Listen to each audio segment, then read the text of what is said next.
nossa aula. Então, boa noite a todos. Hoje é a nossa penúltima aula. A partir de semana que vem, então, semana que vem, boa noite, Gisele, é a nossa última aula.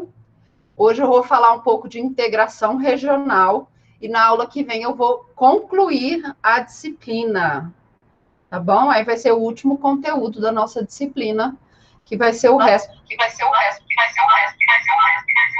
é isso? Meu celular aqui.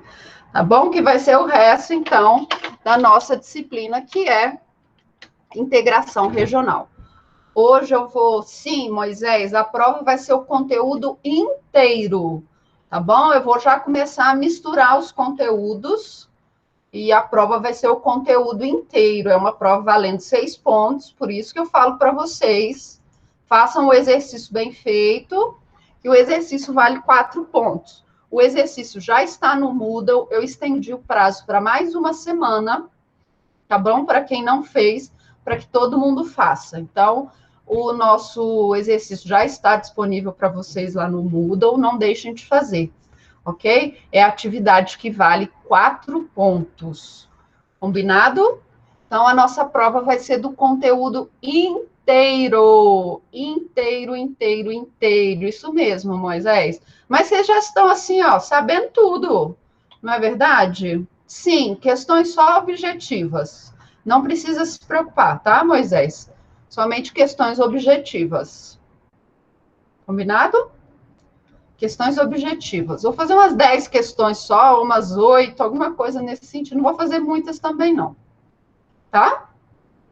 Então, vamos lá. Hoje nós vamos falar de direito da integração. Esse direito da integração, ele também é chamado por muitos direito da integração econômica, porque ele vai tratar de questões econômicas, num primeiro momento.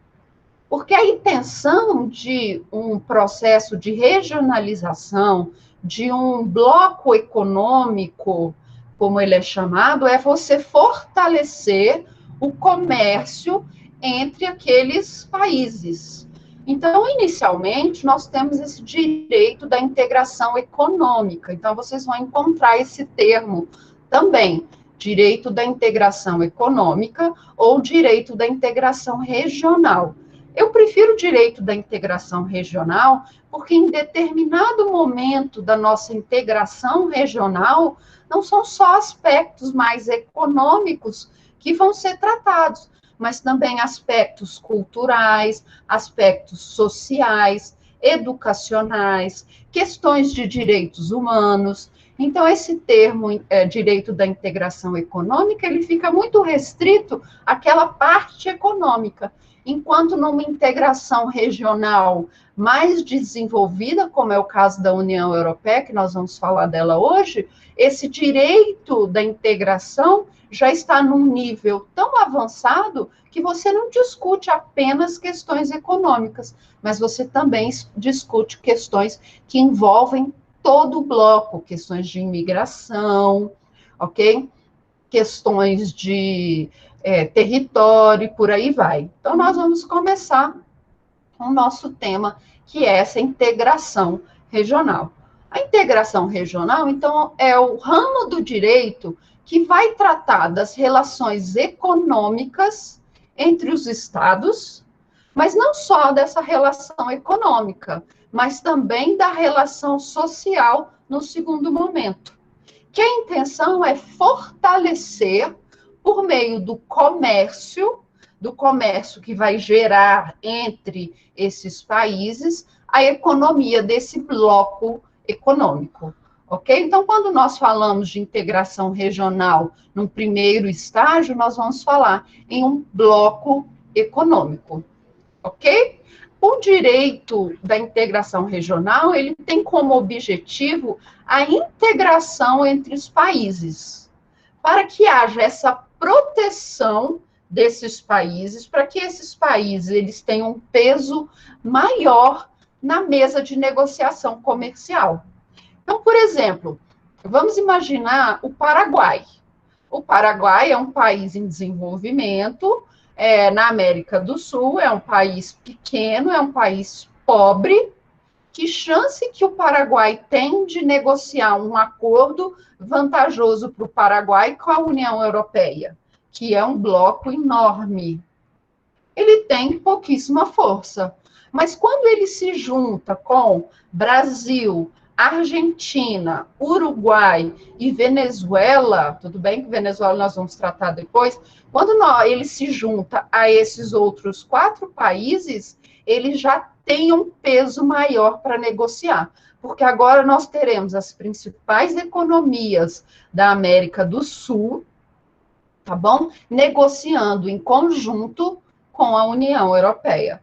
Então, a intenção o objetivo dessa integração econômica é fortalecer e proteger esses países quando eles forem negociar junto com outros países, tá bom? Em regra, a integração regional, ela vai envolver países que estão próximos, ok? Esses países que estão ali limítrofes. Então, o Brasil, ele vai fazer um acordo, como foi a criação do Mercosul, ele vai fazer com a Argentina, que é nosso vizinho, ele vai fazer com o Paraguai, que é nosso vizinho, ele vai fazer com o Uruguai, que já foi nossa colônia, vai fazer com a Venezuela, que também é nosso vizinho. Então, normalmente, nós vamos ter esses acordos de integração, esses blocos econômicos de países que estão próximos ou que estão ligados de alguma forma. Pode ser uma forma cultural, pode ser uma forma geográfica, pode ser ligado por um oceano, ok? Então, inicialmente, a integração econômica, ela visava um avanço do desenvolvimento econômico desses países, pelo aumento do comércio, pela troca maior de comércio, de matéria-prima, de produtos industrializados entre esses países. Mas nós vamos ver que conforme nós formos subindo a nossa escada da integração regional, outros assuntos também serão tratados, em especial o desenvolvimento social dos países que estão ligados nesse bloco econômico. Dentro da integração regional, nós temos de falar de 2 institutos. O primeiro instituto é o da supranacionalidade. A supranacionalidade é um poder, tá bom? É uma parte da soberania que os estados desse bloco econômico, eles dão, tá bom? Para um órgão. Então, o Brasil, por exemplo, vai pegar uma parcela da sua soberania e vai dar para um órgão que ele vai criar. A Argentina vai pegar uma parcela da soberania dela e vai dar para esse órgão. O Paraguai também vai pegar uma parcela e vai entregar para esse órgão. O Uruguai, a mesma coisa. As decisões que são tomadas por este órgão devem ser cumpridas pelos países que cederam parte da sua soberania. Tá bom? Esse é o instituto da supranacionalidade. É quando você, o país, o Estado, a União, ela transfere parte da sua soberania para um órgão que vai estar acima dela. Ok? Isso é supranacionalidade. Vamos dar um exemplo. Digamos que o Mercosul resolva criar o parlamento do Mercosul. Tá bom? Digamos que o Mercosul resolva, então, criar esse parlamento do Mercosul. Sem problema nenhum, não é? Vamos criar esse parlamento. Esse órgão vai ser supranacional. Então, o Brasil vai pegar a competência dele em legislar sobre assuntos regionais e vai dar para esse órgão, para esse parlamento do Mercosul. A Argentina vai fazer a mesma coisa. E por aí todos os membros do Mercosul vão fazer. Então, todas as decisões, toda a legislação que esse parlamento do Mercosul fizer, os estados do Mercosul obrigatoriamente vão cumprir, ok? Quando nós falarmos de Mercosul, eu vou explicar para vocês que o nosso parlamento tem uma diferença, mas aqui é um exemplo. A Maria Clara, ó, a Maria Clara está presente. Parte pré-estabelecida da soberania. Sim, parte pré-estabelecida, ok? Mas, por exemplo, você pode criar, é o que nós temos na União Europeia, o Tribunal de Justiça da União Europeia. O Tribunal de Justiça da União Europeia, ele pode rever todas as decisões, tem lá as suas regras, ele pode rever determinadas decisões que foram tomadas nos países. Então, digamos, por exemplo, que aqui no Mercosul, nós resolvemos criar um Tribunal de Justiça do Mercosul. As decisões do Supremo Tribunal Federal poderiam ser submetidas a esse Tribunal de Justiça do Mercosul para serem novamente analisadas, ok? E as decisões que seriam tomadas no âmbito desse Tribunal de Justiça do Mercosul seria de aplicação obrigatória, vinculante para todos os países do Mercosul. Ok? Então, quando nós falamos em supranacionalidade, nós vamos conceder,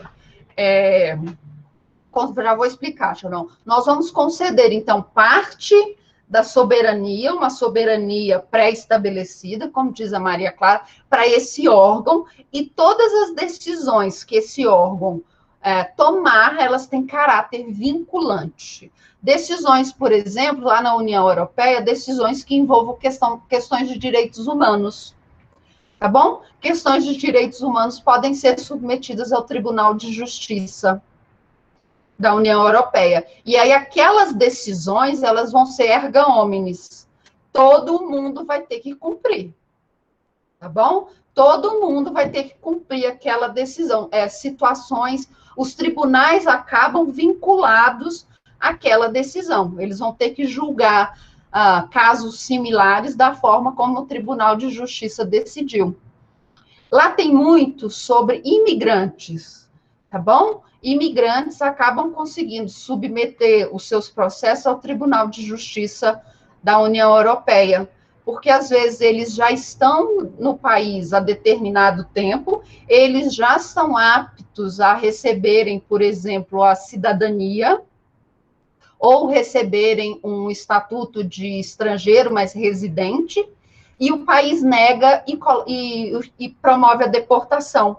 Então, eles conseguem chegar ao Tribunal de Justiça, e o Tribunal de Justiça dá uma decisão erga omnes para que todos os imigrantes que estejam em situações similares sejam tratados da mesma forma, ok? O país pode chiar? O poder judiciário daquele país pode chiar? Não. Porque parcela da soberania daquele país foi dada para esse órgão supranacional, então aquela decisão que ele tomar tem caráter vinculante. Tá bom? Principalmente questões de direitos humanos, questões que envolvam a dignidade da pessoa humana, são tratadas, então, pelo Tribunal de Justiça da União Europeia, tá bom? A outra questão é a intergovernabilidade. As decisões que são tomadas pelo órgão administrativo do bloco também devem ser cumpridas. E, normalmente, essa administração, ela é feita em rodízios.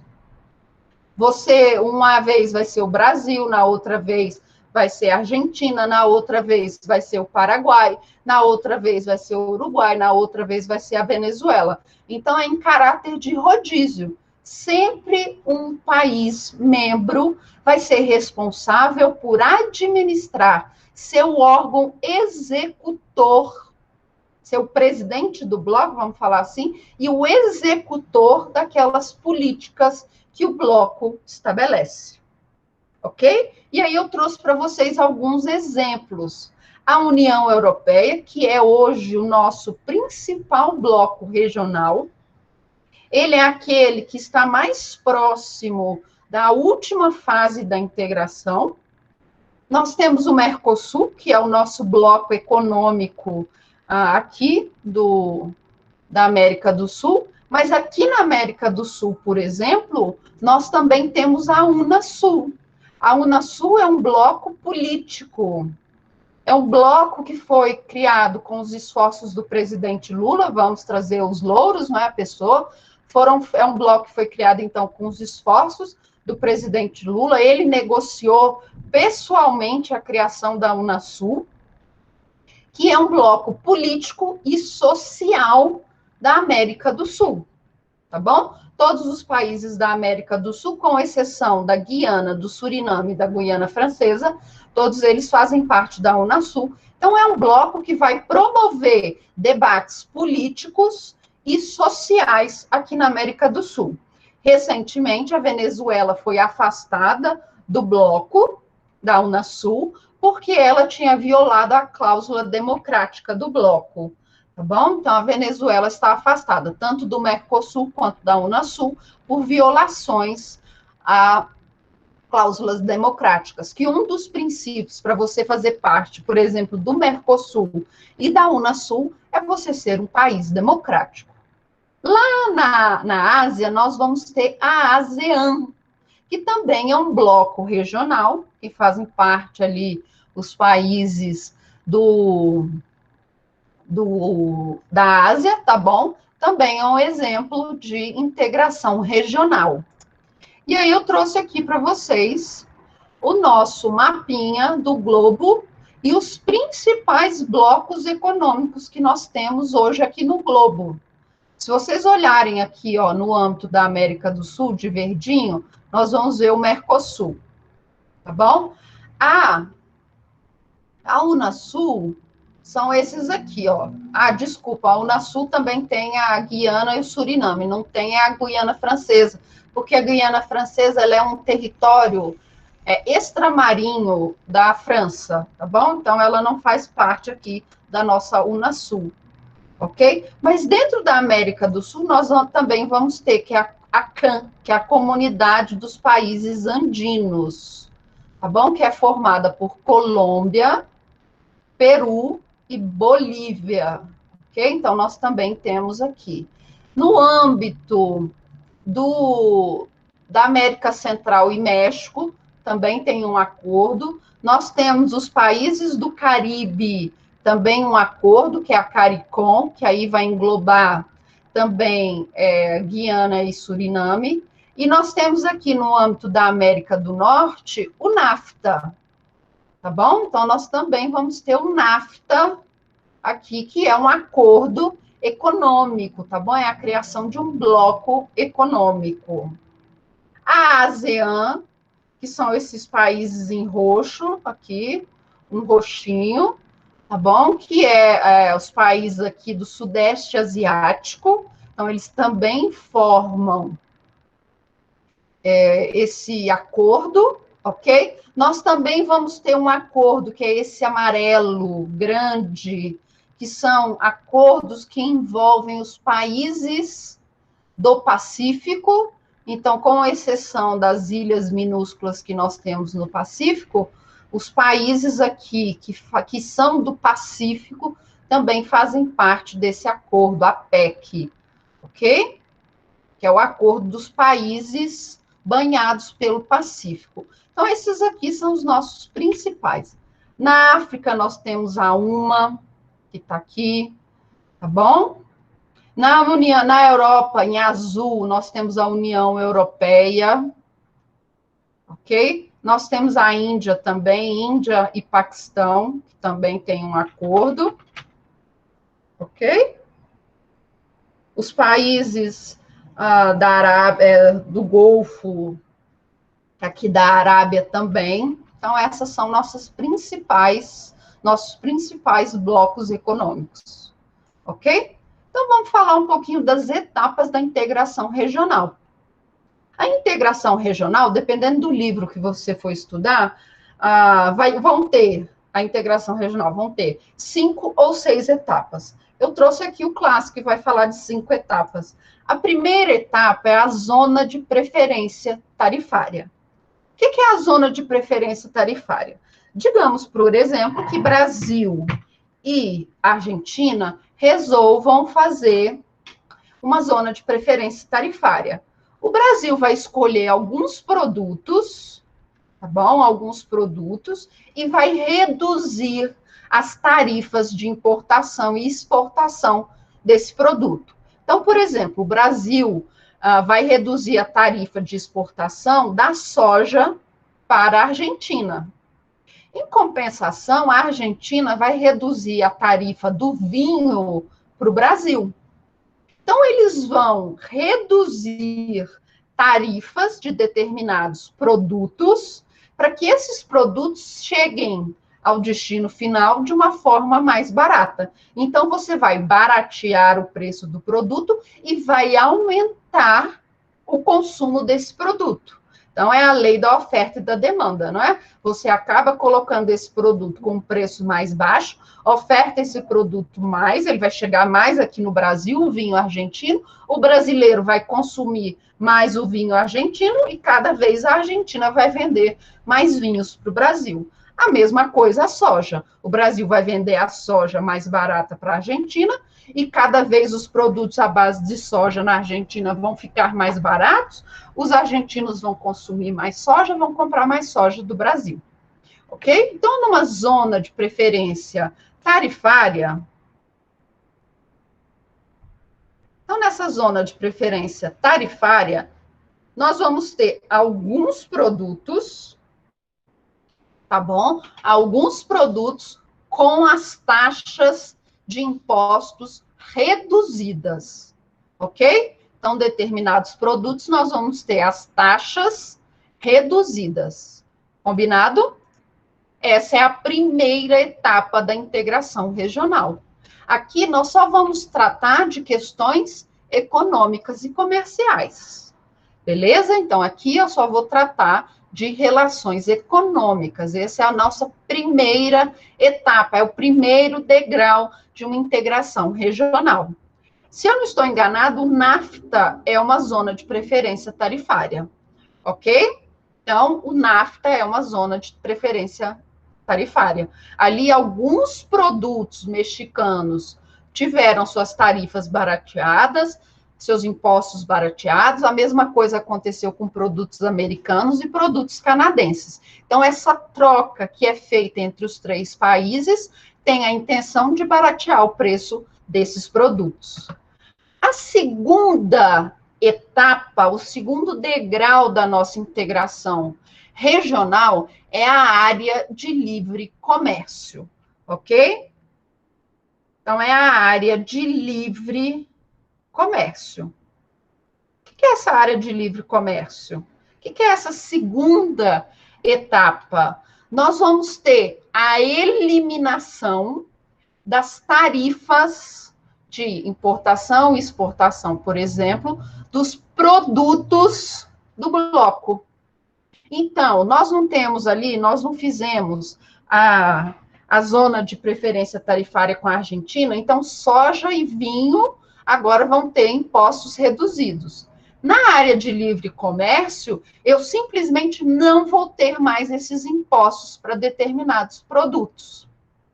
Ok? Então, eu já vou aumentar a minha lista de produtos que vão ter impostos zero. Eu não vou mais cobrar imposto do vinho argentino e a Argentina também não vai cobrar mais imposto da soja brasileira. Então, nós mudamos, nós zeramos, eliminamos as tarifas de determinados produtos que vão ser vendidos dentro do bloco. Então, Brasil e Argentina, agora eles vão eliminar impostos de determinados produtos. Aí, no nosso exemplo, a soja, então, não vai ter imposto quando for lá para... Não vai ter imposto de exportação, nem de importação. E o vinho também não vai ter imposto de importação, nem imposto de exportação. Ok? Normalmente, nós não cobramos dos produtos brasileiros imposto de exportação, tá bom? Porque isso vai encarecer o produto e vai tornar o produto brasileiro menos competitivo. Então, normalmente, nós não aplicamos o imposto de exportação, mas cobramos o imposto de importação. Então, nessa área de livre comércio, nós vamos eliminar essas tarifas. Nós vamos eliminar esses impostos para determinados produtos. Mas o imposto que o Brasil cobra, por exemplo, do vinho chileno, esse imposto continua. Então, digamos que o Brasil cobre 25% de imposto de importação do vinho chileno, ok? Do vinho argentino, essa taxa de importação é zero, esse imposto de importação. Mas do vinho chileno é 25%. Do vinho americano, norte-americano, estadunidense, esse vinho também é 25%. Do vinho sul-africano, também 25%. Mas do vinho argentino, não. Aqui na área de livre comércio, o imposto de importação do vinho argentino é zero, tá bom? Aqui na nossa segunda etapa, nós também temos um acordo meramente comercial, ok? Meramente comercial. A nossa terceira etapa da integração vai ser a união aduaneira. União aduaneira. Aduana é aquele lugar lá do imposto, não é? Onde você para pagar o imposto. Então, quando vem lá o caminhão tem que parar lá na aduana e pagar o imposto quando ele entra. A união aduaneira, então, pressupõe que você não vai ter mais aduanas, ok? Aqui, o comércio entre Brasil e Argentina é livre, ok? Aqui, o comércio entre Brasil e Argentina vai ser zero imposto de importação para todos os produtos. Beleza? E na união aduaneira, Brasil e Argentina também vão criar uma tarifa idêntica, uma tarifa externa idêntica, um imposto de importação idêntico. Então, digamos, por exemplo, que antes, lá na área de livre comércio e na zona de preferência tarifária, o Brasil cobrava 25% de imposto do vinho chileno. Mas a Argentina cobrava 10% de imposto do vinho chileno, tá bom? Agora, na união aduaneira, Brasil e Argentina vão cobrar a mesma coisa. Então, em vez de cobrar 25% o Brasil e 10% a Argentina, agora todo mundo vai cobrar 15%. Ok? Tanto faz para o Chile vender vinho para a Argentina, quanto vender vinho para o Brasil. O imposto vai ser igual, tá bom? Então, na união aduaneira, Brasil e Argentina vão ter uma tabela idêntica e eles vão cobrar a mesma coisa para os impostos de importações, também de todos os produtos. Combinado? Alguma dúvida até agora? Então, na união aduaneira, o comércio passa a ser livre, então você não tem mais imposto de importação para todos os produtos que vão circular entre Brasil e Argentina, você acaba com as aduanas, e além disso nós vamos ter uma tarifa externa comum. Argentina e Brasil agora cobram a mesma tarifa de importação de todos os produtos. Então, eles fizeram uma tabela para a carne que vai ser comprada, digamos, a carne, não, o Brasil não pode, porque o Brasil exporta carne. Digamos que insumos tecnológicos que vão ser comprados, Brasil e Argentina vão cobrar o mesmo preço, sei lá, 50% de imposto, ok? A mesma coisa vai ser para o suco de laranja. O suco de laranja que o Brasil vai importar dos Estados Unidos, ele vai pagar a mesma coisa de imposto que a Argentina vai pagar, ok? Então, na união aduaneira, nós teremos esse fim das aduanas entre esses dois países, entre esses países do bloco, e uma tarifa externa comum. Esse é o nosso terceiro degrau da integração. O nosso quarto degrau é o mercado comum. O que é um mercado? Um lugar onde as pessoas fazem compra, não é? Aqui é o mercado comum. Ele é comum a todos. Eu posso ir lá no mercado e vender meu produto. O meu vizinho também vai poder ir nesse mesmo mercado e vender o meu produto.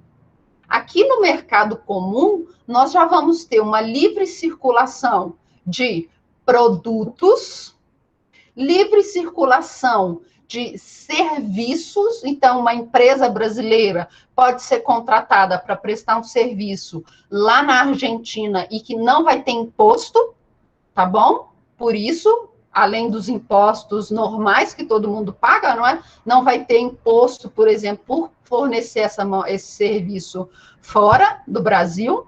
Também vamos ter a livre circulação de dinheiro. A taxa para investir no Brasil vai ser a mesma taxa para investir na Argentina. E nós também vamos ter a livre circulação de mão de obra. Então, o trabalhador argentino, ele pode vir para o Brasil e trabalhar tranquilamente. O trabalhador brasileiro também pode ir para a Argentina e trabalhar livremente. O argentino pode comprar uma casa em Florianópolis e morar tranquilamente. Assim como o brasileiro pode comprar uma casa em Buenos Aires e morar em Buenos Aires sem precisar se naturalizar, sem precisar de uma autorização especial para morar naquele lugar, ok? Então, nós vamos ter essa livre circulação de pessoas, de mão de obra, de capital, de serviços e de produtos.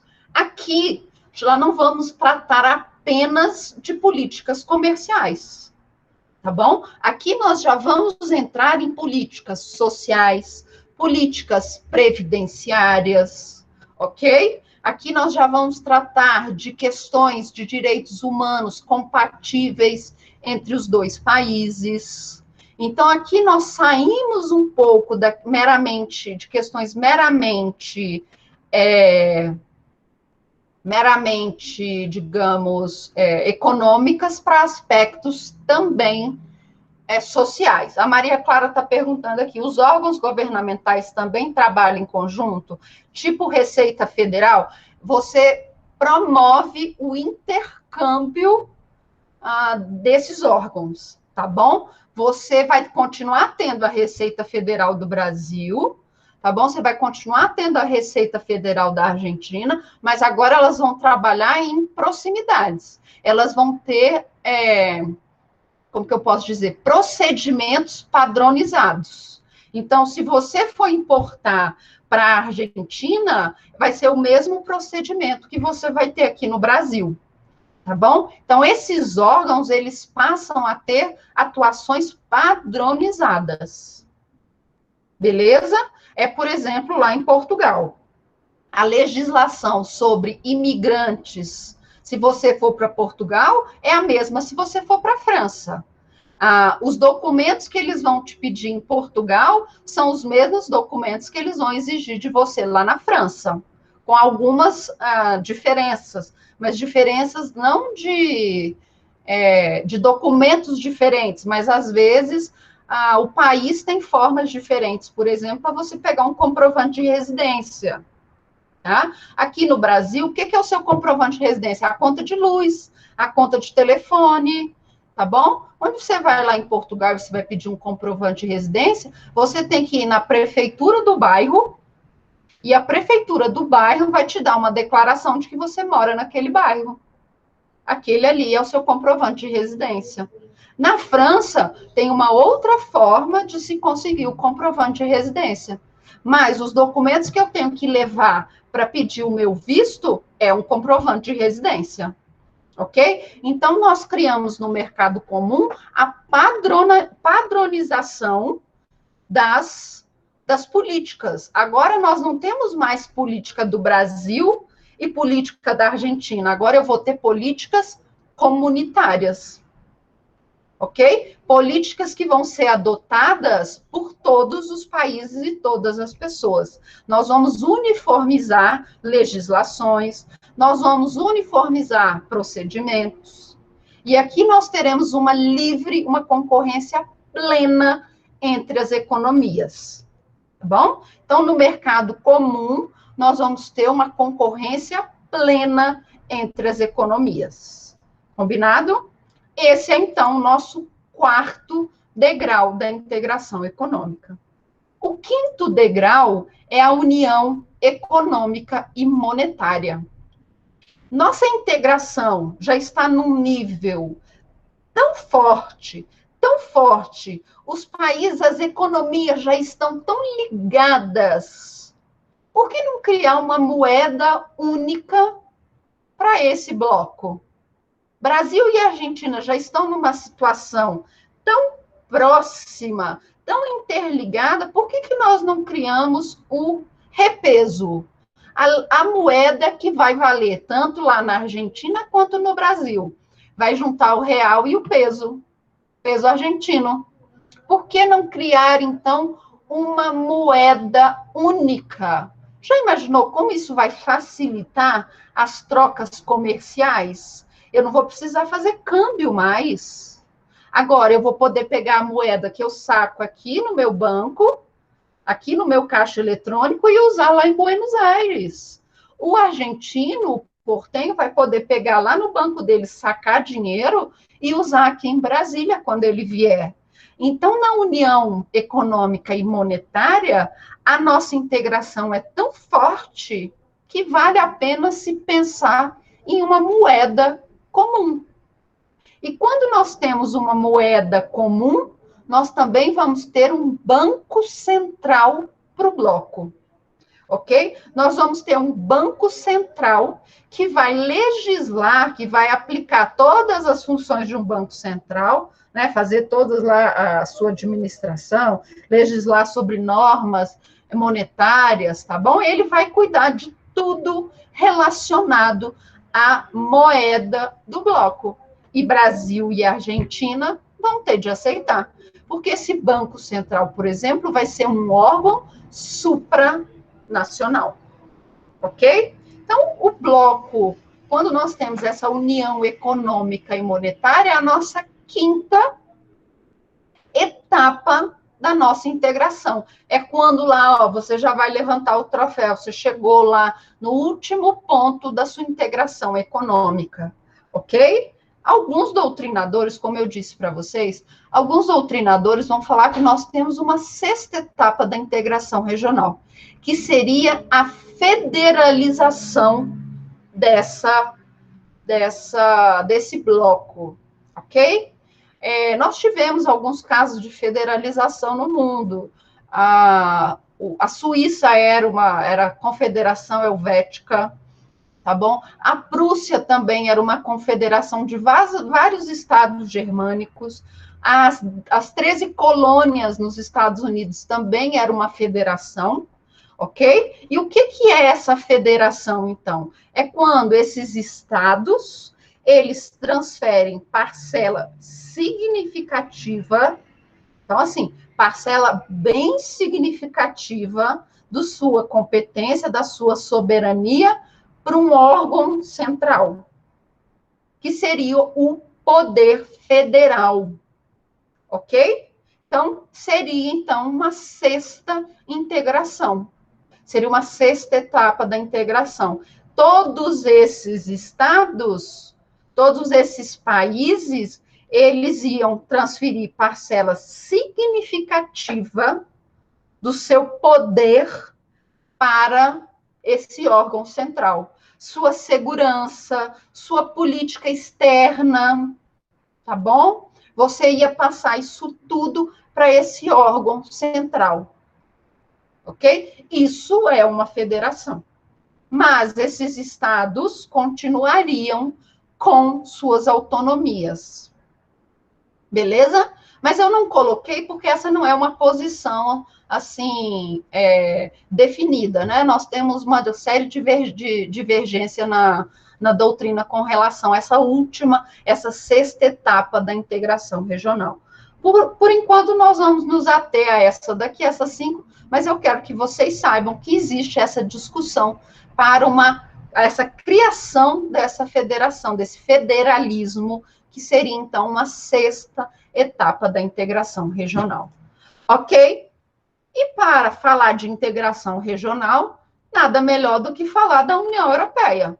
A União Europeia é o nosso exemplo mais bem sucedido de integração regional. É aquele blocozinho que começou lá numa zona de preferência tarifária, ok? E chegou a uma união monetária e econômica, tá bom? Então, foram aí 50 anos, 50, 60 anos, 50, 60, 65 anos de desenvolvimento para nós termos a União Europeia no estágio que ela está nesse momento, ok? E quando que surge a União Europeia mesmo? A União Europeia, esse termo União Europeia, nós vamos dizer, surgiu em 1991, tá? Esse termo União Europeia. Mas o processo de integração começou lá na década de 70, na década de 50. Imaginem o seguinte. Vamos lembrar um pouquinho de história. Acabou a Segunda Guerra Mundial. A Europa está devastada, não é? Afinal, a guerra aconteceu lá e no norte da África. Então, a Europa está completamente destruída. Também aconteceu no Pacífico, é verdade. A Europa está destruída. Você tem o Plano Marshall, que é um plano de ajuda financeira que os Estados Unidos iam injetar dinheiro na Europa, para a reconstrução da Europa. Você tem, então, os estados se reerguendo com esse apoio financeiro dos Estados Unidos. Aí, 3 países pequenininhos, tá bom? Um dia resolveram sentar numa mesinha e conversar. Olha, nós somos 3 países tão pequenos, tá? Nós somos devastados aqui na guerra, principalmente nós 3. Nós 3 fomos os mais prejudicados aqui na guerra. A Alemanha passou o trator aqui e derrubou tudo. Tá bom? Nós precisamos nos unir de alguma forma para fortalecer o nosso comércio. E aí, Bélgica, Países Baixos e Luxemburgo criaram uma área de livre comércio, tá bom? Então, Bélgica, Netherlands, que é Países Baixos. Hoje você não pode mais chamar os Países Baixos de Holanda, tá?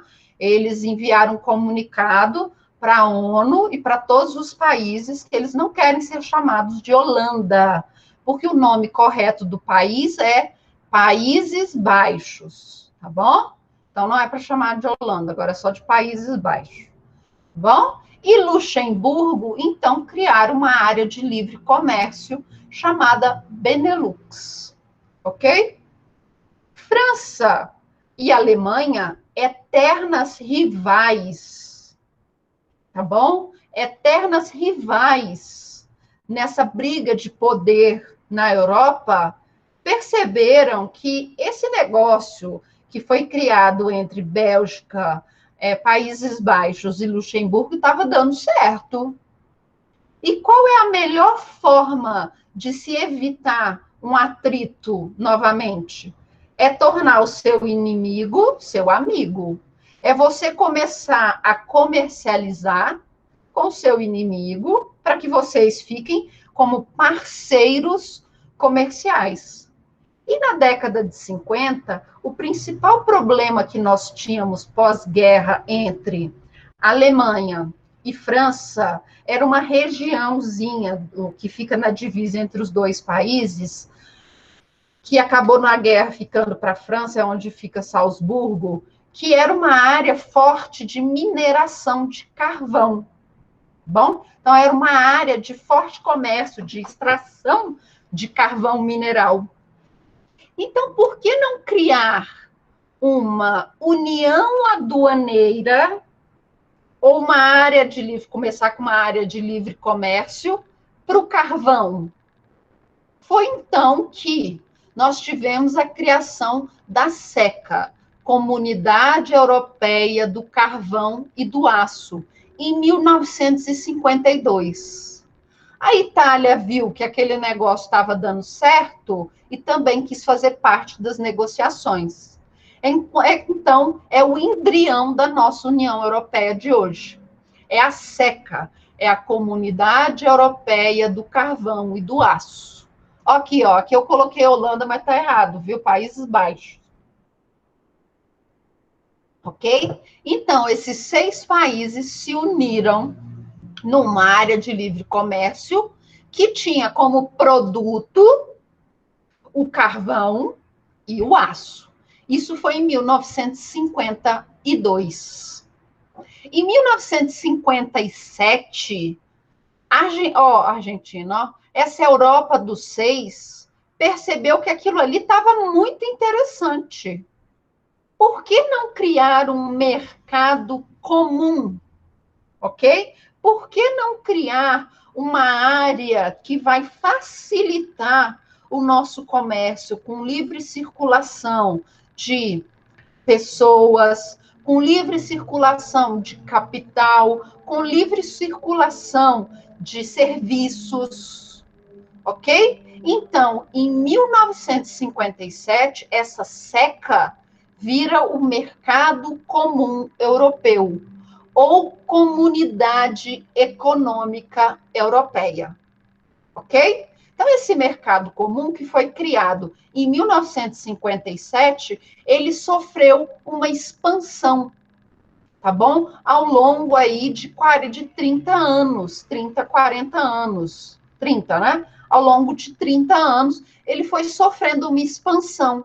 Novos países, outros países europeus perceberam que aquele mercado comum estava dando certo. E eles pediram para aderir. A primeira que aderiu foi a Inglaterra, em 1973. Então, a primeira adesão a esse mercado comum foi da Inglaterra, ok? Em 1986, Espanha e Portugal também aderiram. Eles ficaram conhecidos, então, essa Europa, esse mercado comum, essa comunidade econômica europeia, ficou conhecida como Europa dos 12, ok?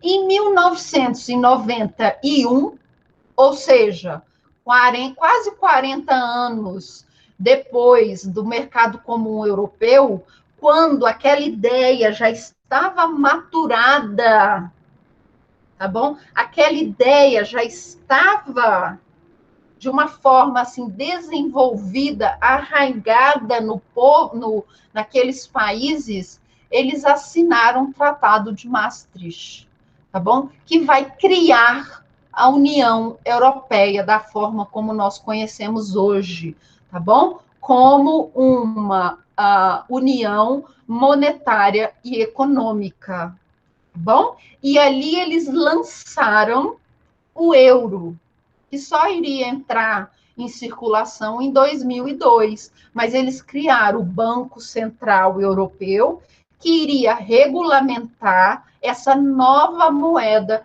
que substituiria as moedas de circulação nos países. Então, por exemplo, o franco, que era a moeda francesa, ia deixar de existir, e aquele momento, em 2002, seria, então, convertido no euro, tá bom? Em 95, nós tivemos a integração de mais 3 países, Suécia, Finlândia e Áustria, e aí nós tivemos a Europa dos 15, tá bom? 2002, o euro entra em circulação.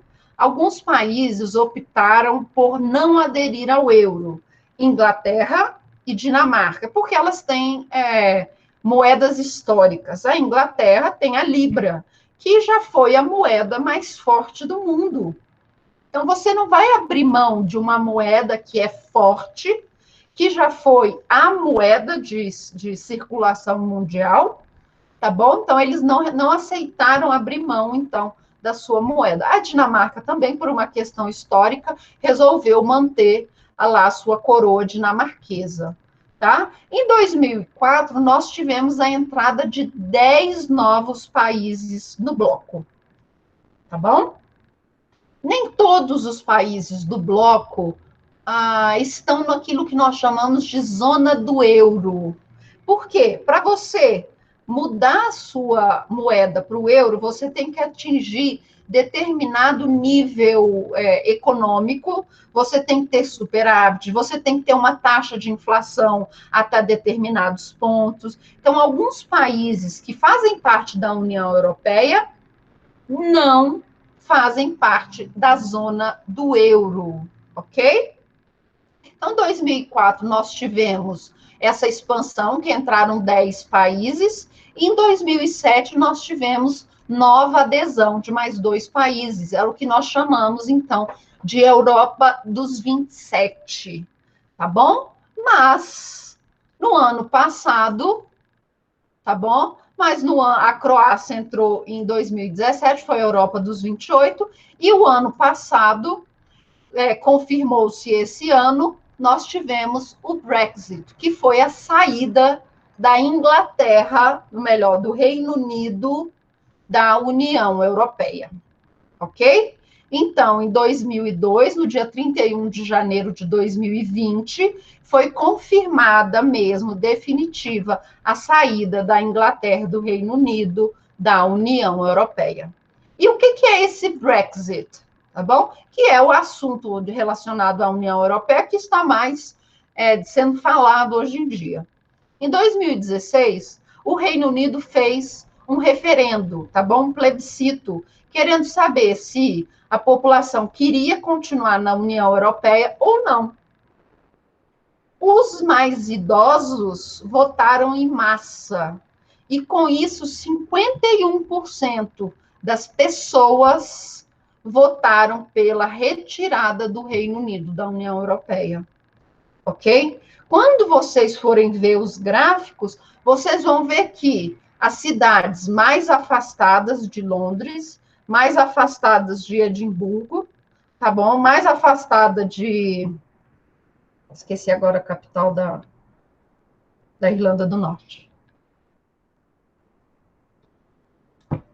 Lá da Irlanda do Norte, as cidades mais afastadas, que têm uma concentração maior de idosos, votou praticamente toda pela saída do Reino Unido da União Europeia, enquanto os jovens votaram em sua maioria, grande maioria, e Londres, pela manutenção do Reino Unido dentro da União Europeia. Tá bom? Isso foi em 2016. Desde 2016 até 2019, cai primeiro-ministro, entra novo primeiro-ministro, quase cai o novo primeiro-ministro, e por aí vai. Em 2019, finalmente, Reino Unido e União Europeia conseguem firmar um acordo sobre a retirada do Reino Unido do bloco. Durante esse período de transição, que vai até... É isso mesmo, Belfast, isso mesmo. Lá em Belfast tem o Museu do Titanic, que é a coisa mais linda que tem. O museu, né? O prédio é lindo, lindo, lindo. Vale a pena visitar. Então, em 17 de outubro de 2019, o Reino Unido e a União Europeia, então, firmaram um acordo, tá? Que durante esse período de transição, que vai de 31 de janeiro de 2020 até 31 de dezembro de 2020, eles iam chegar a uma posição com relação aos ingleses que estavam na União Europeia e aos residentes e os nacionais de países da União Europeia que estavam na Inglaterra. Além disso, a Inglaterra vai ressarcir a União Europeia em 30 bilhões de libras, que foram investimentos que a União Europeia fez na Inglaterra, ok? Essa saída do Reino Unido, então, foi formalizada no dia 31 de janeiro desse ano, Então, é algo que está fresquinho. E o nosso período de transição, esse período para reformulação das fronteiras, porque quando você vai da Irlanda para a Irlanda do Norte, por exemplo, você não passa em fronteira nenhuma, você não passa em aduana, você não passa nada. A única coisa que acontece é, no caixa eletrônico, que está do lado de cada fronteira, está saindo euro, o caixa eletrônico que está do outro lado está saindo libra. Essa é a única diferença. Então, agora o Reino Unido vai ter esse período de transição, que é esse período de aí 11 meses, para criar aduanas, tá bom? Para poder começar a refazer todo essa estrutura que foi desfeita lá em 1973, tá bom? Então, isso que é o Brexit, que foi tão falado no final do ano passado e que se concretizou esse ano de 2020. Ok? Quais são os nossos membros da União Europeia? Ok? Quais são os nossos membros, então, aqui da União Europeia? São todos esses que estão em azul. Malta está aqui, pequenininho. Chipre está aqui, recomendo também. Irlanda está aqui. Reino Unido aqui, que é Inglaterra. País de Gales, Escócia, Irlanda do Norte. Tá bom? Quem são os candidatos a aderir à União Europeia? A Macedônia, que está aqui, tá? A Islândia, que está aqui. Montenegro, que está nesse cantinho. A Sérvia e a coitadinha da Turquia. A Turquia nunca vai fazer parte da União Europeia, tá bom? O Brexit ressurgiu os ideias, sim, tá bom? Sim. Por quê? Porque na Escócia, por exemplo, e na Irlanda do Norte, eles votaram favoráveis à continuidade, a permanecer no bloco, ok? Então, esse também foi um problema que demorou tanto para essa negociação, porque eles não queriam sair, eles votaram pela manutenção, pela permanência na União Europeia. No fim, vai ser exato. No fim, sabe o que vai acontecer? Eles vão fazer um novo plebiscito, vão convencer a população de que é melhor ficar na União Europeia. Tá? Porque senão você vai criar uma rachadura no próprio Reino Unido. Tá? Porque, lembrando, então, Reino Unido, Grã-Bretanha, são só essas ilhas aqui, ó, tá? Grã-Bretanha. Reino Unido, então, é a Inglaterra, País de Gales, que está aqui, a Escócia, que está aqui para cima, e a Irlanda do Norte. Porque eles já têm movimentos separatistas, mas que tinham sido controlados, digamos assim. Agora, com essa ideia de sair da União Europeia, que é tão benéfica para eles, tá? Principalmente para esses países, esse movimento separatista ressurgiu, ok? Quando você vai para Belfast, você vai ver como a ideia, como aquela luta armada do IRA ainda está presente. Tá? Eu fui visitar e depois eu vi um documentário que até hoje você tem problemas entre católicos e protestantes, que esse separatismo ainda não acabou, mesmo com todos os trabalhos realizados para tentar evitar novas mortes, novos atos terroristas, mesmo com o fim do IRA, ainda existe esse problema entre católicos e protestantes, tá bom? E é mais um peso para a separação da Irlanda do Norte do Reino Unido, ok? Por que a Turquia nunca vai entrar? Primeiro que eles têm um problema de imigração muito grande, tá? Esse é o primeiro. Sim, tem fronteira controlada até hoje. Você tem um muro até hoje que separa parte da população. E aí, esse documentário que eu vi é muito interessante, porque os vizinhos, tem esse muro que separa, né? Mas você tem vizinho de um lado e vizinho do outro e o muro no meio. E o vizinho de um lado continua jogando coisas no vizinho do outro lado, sabe? Continua fazendo esse tipo de provocação. E a Turquia tem muito dessa questão da imigração, é um país que não está democraticamente consolidado, que é um dos requisitos para aderir à União Europeia. Ele também tem um problema econômico que faz com que o interesse do turco em migrar para a União Europeia seja muito grande, então os países da União Europeia têm um certo receio com relação a isso, então dificilmente 99,999% de chance da Turquia nunca aderir à União Europeia. Quem são os possíveis candidatos, tá bom? Que vão requerer a entrada e que tem chance. Sim, exatamente. Sim, sim, tem problemas seríssimos. Tem muito problema de povos ainda residentes de outras etnias que vivem na Turquia. Então, eles ainda têm muito problema disso. Quem são candidatos a aderir também à União Europeia? A Albânia, a Bósnia e Herzegovina e o Kosovo, que estão aqui nesse cantinho aqui, acima da Grécia. Ok? Quais são as instituições da União Europeia? Aqui eu vou me referir a instituições supranacionais, tá bom? Instituições que estão com parcelas da soberania que foi dada pelos Estados. As decisões que são tomadas por essas instituições, elas têm caráter vinculante, ok? Quais são essas instituições? São 7. O Conselho Europeu, que é o principal órgão da integração, é quando os chefes de Estado eles vão se encontrar para criar essa agenda política, eles vão discutir, por exemplo, a adesão de novos membros, quem pode entrar, quem não pode entrar, tá bom? Esse é o Conselho Europeu.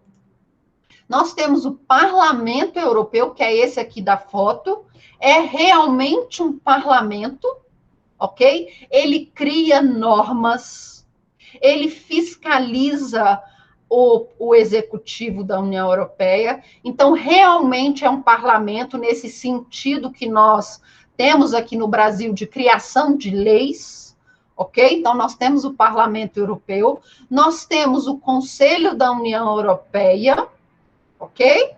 Nós temos o Conselho da União Europeia,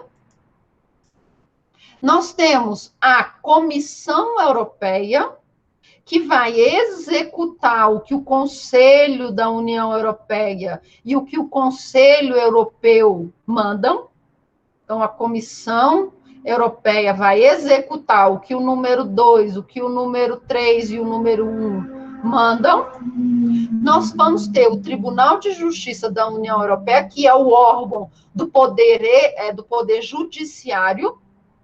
Nós temos o Banco Central Europeu, que vai ser responsável pelas taxas de juros, que vai ser responsável pelo euro, e, por final, o Tribunal de Contas Europeu, tá bom? Que vai analisar, tá bom? As contas de todos esses órgãos, tá? No mesma função que o nosso Tribunal de Contas da União, ok? Que ele analisa todos os processos, todos os projetos, tudo que envolve recurso da União, ok? O nosso tribunal, o Tribunal Europeu, ele também vai cuidar disso. E aí eu trago aqui uma observação no cantinho para vocês não confundirem Conselho Europeu, Conselho da União Europeia e Comissão Europeia com Conselho da Europa.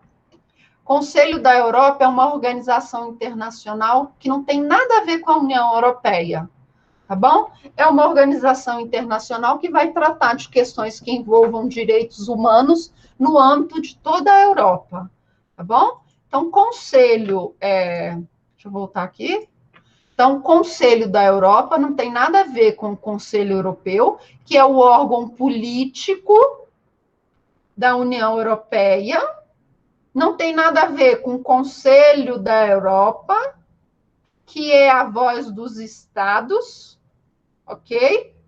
E nem com a Comissão Europeia, porque é quem vai executar essas decisões que foram tomadas por esses 3 órgãos, Conselho Europeu, Parlamento Europeu e Conselho da União Europeia.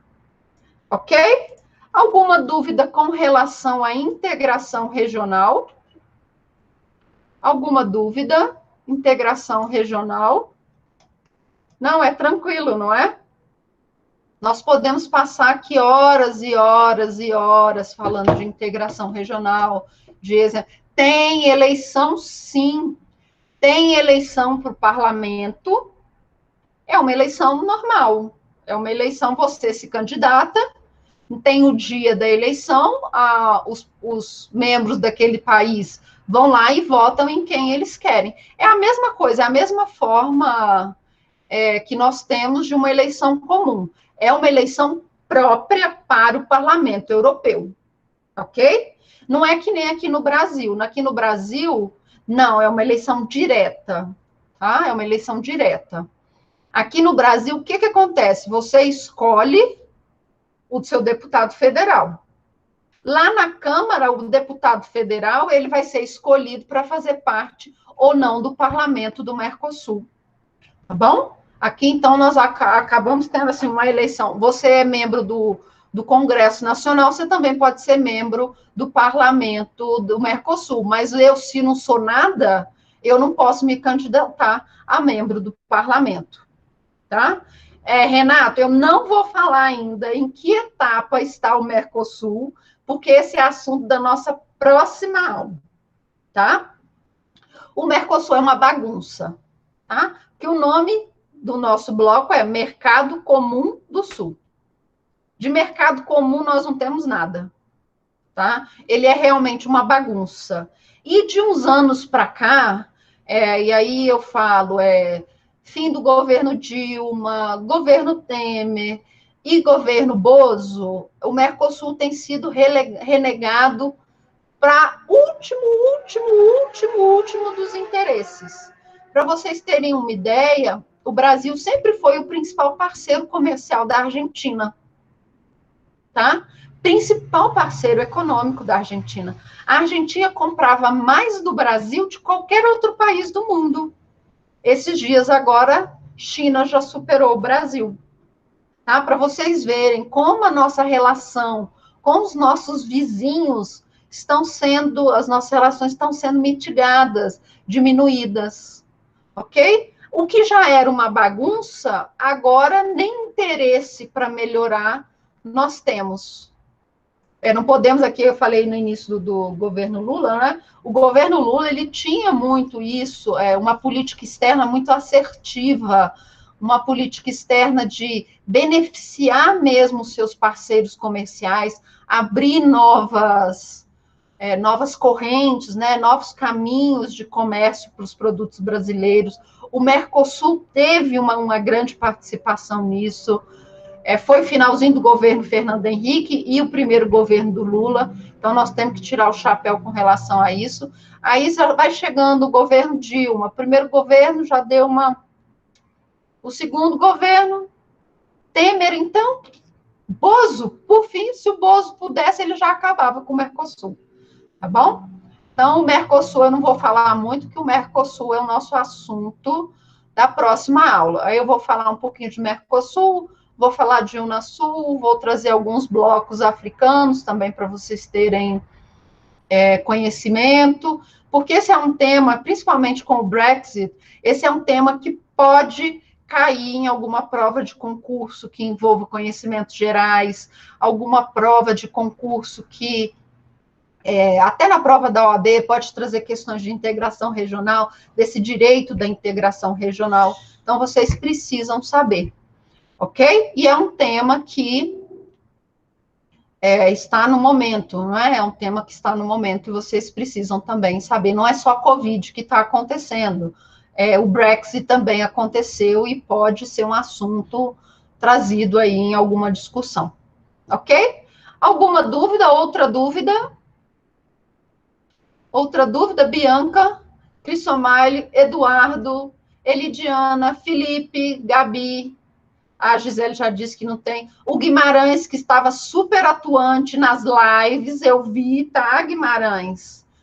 Mariana Ribeiro, Moisés, Nara, Rafael, Renata já fez, Rita, Samuel, Sharon, alguma pergunta? Alguma pergunta? Não, professora, pelo menos da minha parte, não. Então tá. Então, nada mais havendo a tratar, vou encerrar a nossa aula de hoje, convocando todos vocês para a nossa última aula, semana que vem. Não esqueçam a vodka para nós tomarmos, fazer nossa festa.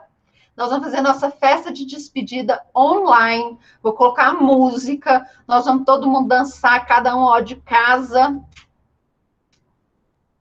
Tá bom? Comemorando a nossa última aula. Beleza? Cerveja, quem for da cerveja, traz a cerveja. Beleza? Quem for do vinho, traz o vinho. Churrasco. Aqui eu moro num apartamento, né? Aqui não tem área gourmet. Não tem essas coisas. Não dá para fazer um churrasco. Tá? No máximo, eu vou pedir para minha mãe assar uns pães de queijo. Serve? Tá? Grama. Grama. Beleza? Então, na semana que vem é a nossa festinha de despedida. Besta. Tipo, você vai ficar com zero, viu, Maria Clara? Só de raiva. Tá bom, pessoal?